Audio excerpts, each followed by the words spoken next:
Hello everybody.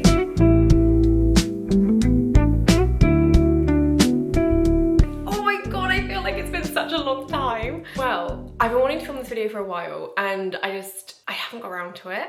So I'm gonna do it now, even if it's come maybe a little bit late, but I think I might have just caught the time period for it. I thought we'd kick back off with a autumn and winter TBR list. This is my physical TBR because I really need to get through the books on my bookshelf. And with a Kindle, you just don't really, I don't know if that's just me, I don't find I get through my physical TBR because I've got my Kindle. But I want to change that before the beginning of the new year. So although I know I kind of missed October, but it's so strange. I've been in such a reading slump at the moment. I feel like I'm still in one. I'm really struggling to like read my book, and so I'm hoping this is going to inspire me to carry on. Okay, so first off, let's start with my current read. I picked this up in my little local bookshop because I saw it and I was like, that's a bit of me. It says for anyone that loves Pretty Little Liars or Gilmore Girls. And I was like, could that be any more me? I don't think so. So it's called A Cinnamon Fool's Mystery. And so Nia comes back from living life in the city and she's in a small town, and as she's there, there's basically a murder. It's at the beginning of Fall Fest, which is like their massive autumn festival. Everyone comes into the town for it. And right before it starts, there is this murder.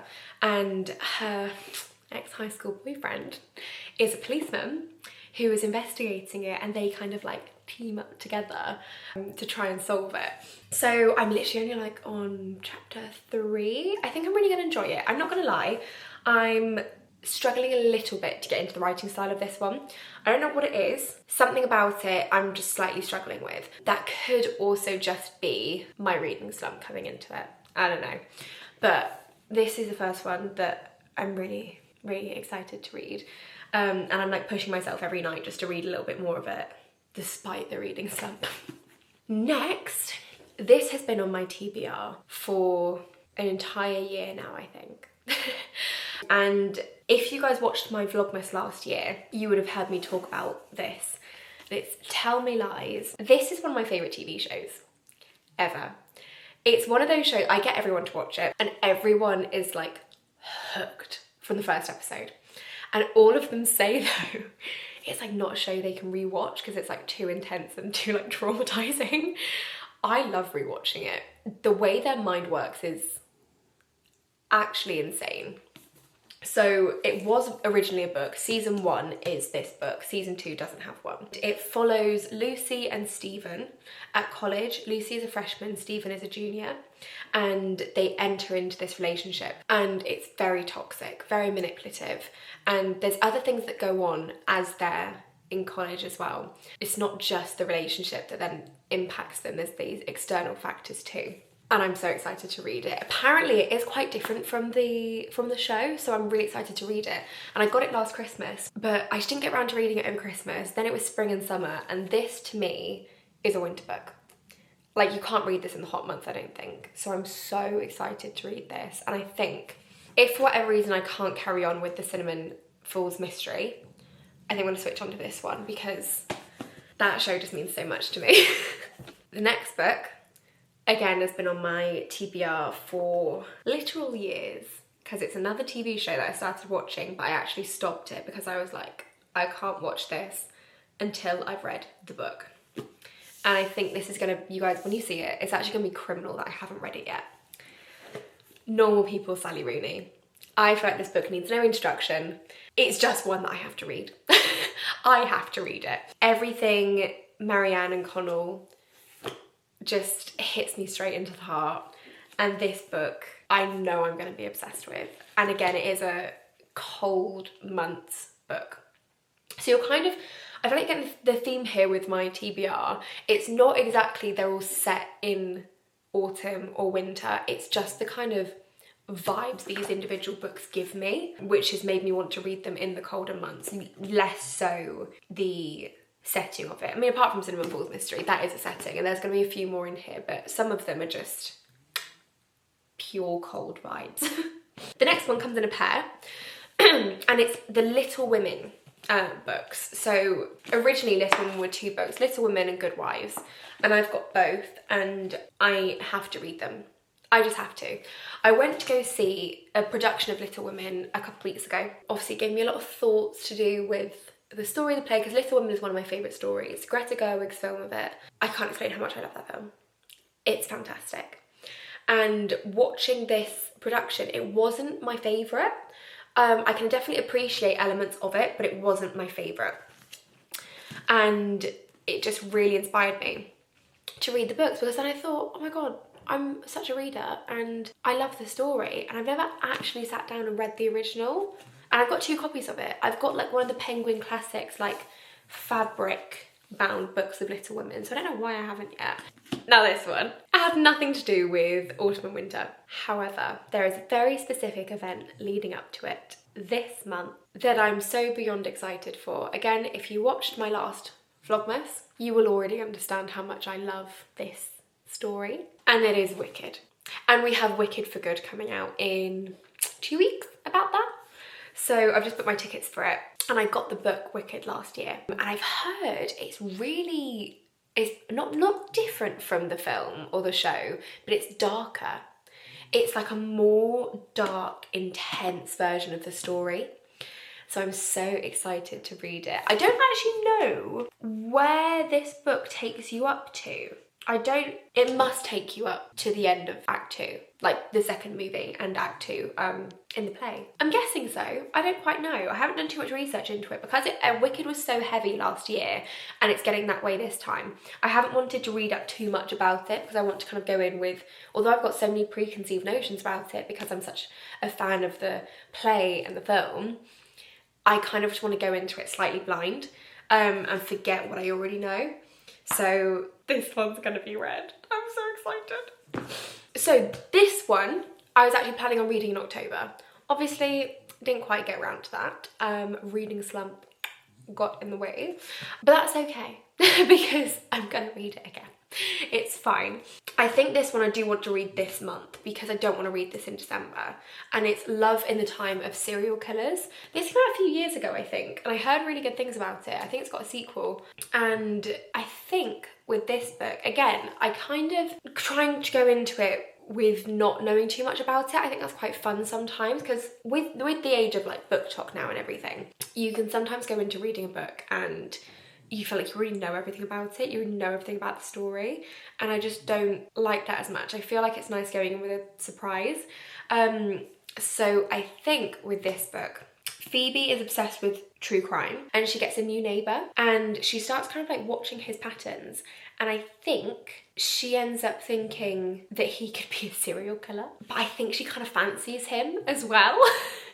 And I feel like I would really, really enjoy that book. Because all of this stuff to do with like a murder type thing, like with Cinnamon Falls Mystery. I don't think there's an actual murder in Love in the Time of Serial Killers, but that kind of vibe. I've really gotten back into Pretty Little Liars recently. I'm doing a rewatch of it because it's one of my favourite shows ever and I haven't seen it literally since it ended. So I used to watch the episodes every week.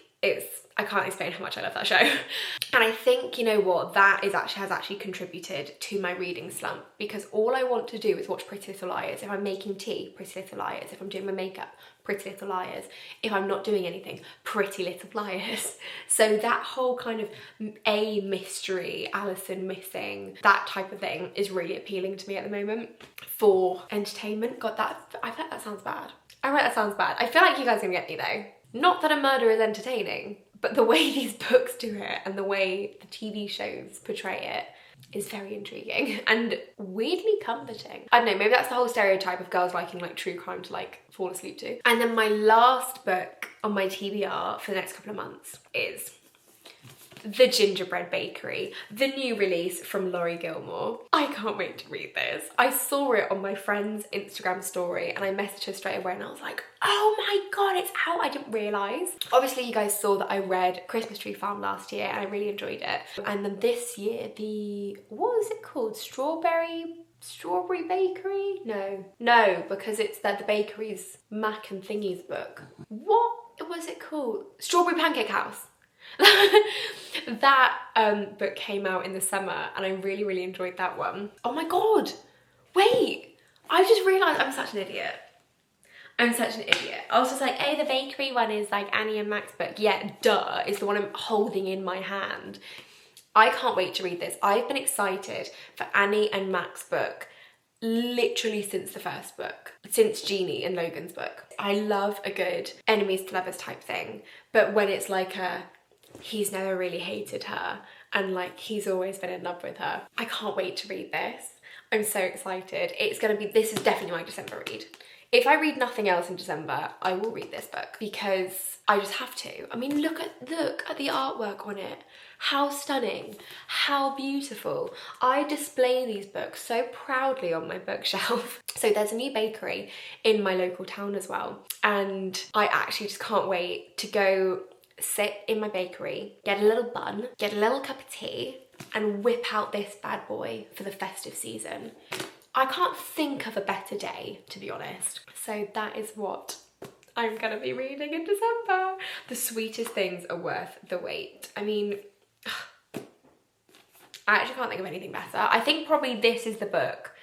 This and Tell Me Lies, I think, is the book that I'm most excited about out of this whole TBR. So that is my physical TBR at the moment. This could absolutely change. This could change and it's most likely going to be added to because I have no doubt that I will be receiving books for Christmas. I think I will be receiving a lot of books. I had 2 bookshelves added. So I've got like a freestanding bookcase, and then I've had 2 shelves above it added. So I now have room and I'm in the process of decluttering my room because it's actually quite shambolic at the moment. So the more room I make, the more books I can get and display nicely. So this is it at the moment, and we'll see if it changes throughout the festive season. But here we are. I'd love for you guys to comment down below what your next read is. What is on your autumn and winter TBR? Because I'm such a mood reader, I set these goals to read these books, but if I'm not in the mood, there's no way I'm going to be able to get through it. So the more recommendations I can have, the happier I will be. So please leave down below, what book are you most excited to read in November and in December, because I feel like they've got very different vibes. I guess you guys will see in December if I get through any of these. Some of these can go into January as well. Just the kind of winter books, I'm happy to read them in January. It doesn't have to be before Christmas. I will see you guys very, very soon, and I hope you had the best Halloween. I can't believe I haven't even spoken about Halloween yet. I can't believe how quickly autumn goes. I think this every year. I think autumn should be the longest season we have, and it always seems to be the shortest, which is quite sad. But let's make the most of it until December comes, because when December comes, there is no stopping the Christmas vibes. I've already got my advent calendar. So I will see you guys very, very soon. Enjoy the rest of autumn and we'll catch up. Bye!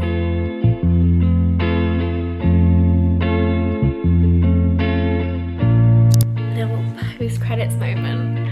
Look who's been here the entire time I've been filming. You've been our silent little guest, haven't you? Bye guys!